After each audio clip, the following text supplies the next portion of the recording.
Assalamualaikum warahmatullahi wabarakatuh. Kami dari kelompok 6 akan mempresentasikan hasil kerja kami mengenai subjek hukum internasional, yaitu perusahaan multinasional.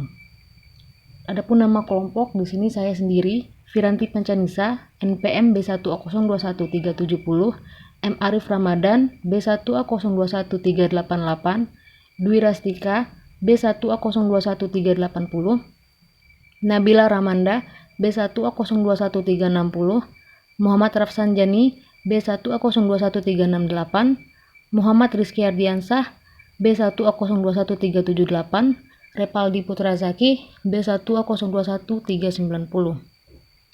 Perusahaan multinasional memiliki dasar hukum, yaitu International Center for the Settlement of Investment Dispute tahun 1965 atau ICSID.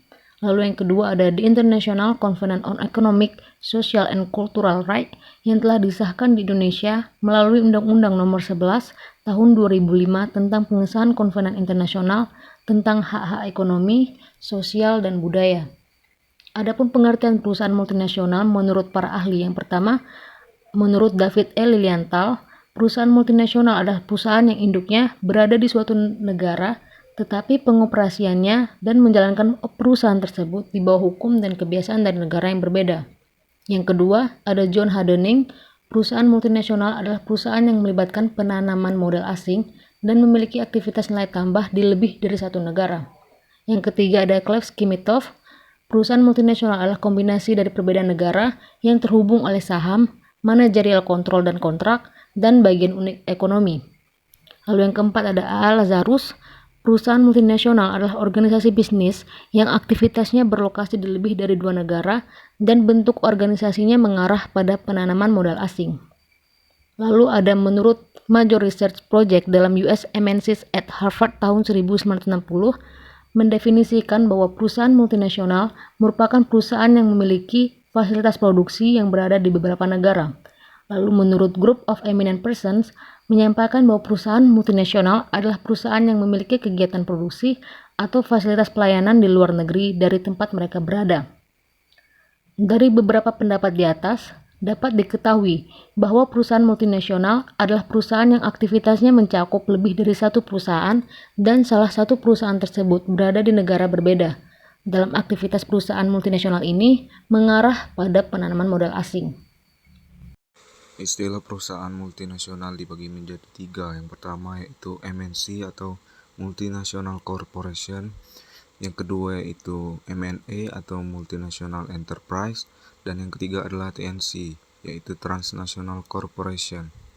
Sejarah perkembangan perusahaan multinasional. Sejarawan bernama Mira Wilkins berpendapat, adanya koloni Eropa melalui pendirian perusahaan-perusahaan dagang pada abad ke-16 dan 17. Yang pertama, periode 1850 sampai dengan 1914. Keberadaan perusahaan multinasional lahir sebagai bagian dari perkembangan ekonomi industri modern, dan perusahaan Inggris memiliki peranan penting dalam penanaman modal. Yang kedua, periode 1918 sampai dengan 1939. Pertumbuhan yang lebih besar adalah dengan bergabungnya antara perusahaan-perusahaan yang mempunyai nasionalitas yang sama.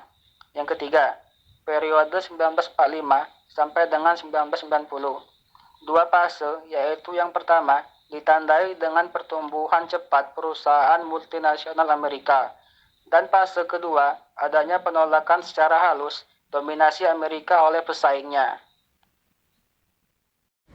Bagian perusahaan multinasional terbagi tiga, yaitu 1. Induk perusahaan atau parent company. Suatu perusahaan memiliki dan mengawasi penanaman modal asing secara langsung. 2. Kantor cabang atau cabang perusahaan, branch atau branch office. Suatu kantor yang merupakan bagian dari induk perusahaan yang beroperasi di negara induk perusahaan atau di luar negeri atau di negara tempat modal ditanam dan tidak terdiri sendiri atau mempunyai status perusahaan. 3. Kantor pusat atau the headquarters and head office. Suatu kantor yang didirikan oleh suatu perusahaan multinasional yang mempunyai kedudukan sebagai kantor pusat atau pusat organisasi suatu perusahaan multinasional yang biasa berlokasi di negara tempat induk perusahaan itu berada atau di negara penanam modal. Nomor 4, anak perusahaan affiliate atau daughter atau affiliate company, yaitu perusahaan holding dari penanaman modal di luar negeri tanpa melihat bentuk hukum, tetapi biasanya merupakan suatu anak perusahaan atau suatu subsidiari atau perusahaan gabungan atau associate yang didirikan berdasarkan hukum dari negara tempat modal asing itu dilakukan. Nomor 5, anak perusahaan subsidiari, yaitu perusahaan yang mana induk perusahaan mempunyai pengawasan dan mayoritas kepemilikan. Selanjutnya, nomor 6, negara penanam modal atau home state, the capital investing state. Negara penanaman modal adalah negara asal penanaman modal asing tempat perusahaan tersebut berkedudukan atau induk perusahaan berkedudukan. Nomor 7, negara penerima modal atau pengimpun modal atau host state. Negara penerima penanaman modal asing biasanya penanam modal ini diwakili oleh suatu perusahaan affiliate atau anak perusahaan dari suatu induk perusahaan multinasional. Kemudian ada juga instrumen hukum internasional dan organisasi internasional yang mengatur perusahaan multinasional yang terbagi menjadi beberapa, yaitu yang pertama UNESOC, yaitu United Nations Economic and Social Council. Yang terbagi menjadi 3 lagi, yaitu yang pertama merupakan organisasi naungan PBB untuk mengembangkan 3 aspek dari pembangunan berkelanjutan, yaitu ekonomi, sosial, dan lingkungan. Yang kedua, pada tahun 1973 UNESOC memberikan grup eminent person tugas untuk menasihati mengenai hal yang berhubungan dengan perusahaan multinasional dan dampaknya dalam proses perkembangan. Yang ketiga, pada tahun 1974 terciptalah The Commission on Transnational Corporation dan The United Nations Center on Transnational Corporation atau UNCTC.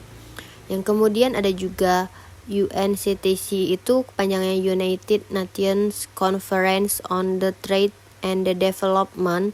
Itu terbagi menjadi 2, yaitu untuk mendukung negara berkembang untuk mengakses manfaat dari ekonomi global secara adil dan efektif. Yang kedua, UNCTAD itu mengembangkan data dan analisis resmi mengenai perdagangan, investasi, keuangan, dan teknologi, di mana dari hasil data tersebut akan menawarkan kebijakan dan solusi terhadap permasalahan yang terjadi pada negara berkembang. Kemudian ada juga OECD, Organization for Economic Cooperation and Development, yang dimana berfungsi untuk membantu pemerintahan untuk memajukan kesejahteraan dan melawan kemiskinan melalui pertumbuhan ekonomi dan kestabilan keuangan. OECD mengeluarkan pedoman bagi perusahaan multinasional yang dikenakan dengan OECD Guidelines for Multinational Enterprises. Pedoman ini dibuat untuk menjamin bahwa kegiatan perusahaan multinasional sejalan dengan kebijakan pemerintahan. Kemudian ada juga ILO, International Labour Organization, yang menciptakan standar ketenagakerjaan, mengembangkan kebijakan dan merencanakan program untuk mengemukakan mengenai kesejahteraan kerja pria dan wanita. ILO mengeluarkan Tripartite Declaration of Principles Concerning Multinational Enterprises and Social Policy, yang merupakan pedoman bagi perusahaan multinasional, pemerintahan, pengusaha, dan pekerja. WTO, World Trade Organization. WTO sebagai transformasi dari GATT, General Agreement Tariff and Trade. Fungsi dari WTO adalah sebagai wadah bagi pemerintah untuk berunding mengenai perjanjian perdagangan. Juga merupakan tempat untuk menyelesaikan permasalahan yang berkaitan dengan perselisihan dagang. Draft United Nations Code of Conduct on Transnational Corporation merupakan kode etik bagi perusahaan multinasional yang dibuat oleh PBB. Kode etik ini dimaksudkan untuk membentuk rancangan multilateral secara seimbang hak dan tanggung jawab antara hubungan perusahaan multinasional dengan pemerintah negara penerima modal. Hak dan kewajiban perusahaan multinasional. Perusahaan multinasional berhak mendapatkan perlakuan yang adil dari segi hukum, peraturan, dan administrasi baik dalam negara, di tempat mereka beroperasi, maupun dalam hukum internasional. Perusahaan multinasional harus menghormati kedaulatan negara di negara mereka beroperasi dan mematuhi segala hukum nasional, peraturan nasional, kebijakan nasional di negara tempat mereka beroperasi. Perusahaan multinasional harus menyesuaikan segala kegiatannya sesuai dengan perkembangan suatu kebijakan dan dalam aktivitasnya. Haruslah memberikan dampak positif dan memberi hubungan yang menguntungkan bagi negara tempat mereka beroperasi. Perusahaan multinasional harus menghormati sosial budaya dan nilai-nilai budaya di negara tempat mereka beroperasi dan menghindari segala kegiatan yang dapat berdampak merusak budaya. Perusahaan multinasional harus menghormati hak asasi manusia dan kebebasan dasar di negara tempat mereka beroperasi. Perusahaan multinasional harus melakukan kegiatan yang terutama dalam hal produksi dan marketing sesuai dengan peraturan perlindungan konsumen di negara mereka beroperasi. Perusahaan multinasional harus melakukan kegiatannya sesuai dengan peraturan yang berhubungan dengan pemeliharaan lingkungan di negara tempat mereka beroperasi. Demikianlah presentasi dari kelompok kami. Saya akhiri. Wassalamualaikum warahmatullahi wabarakatuh.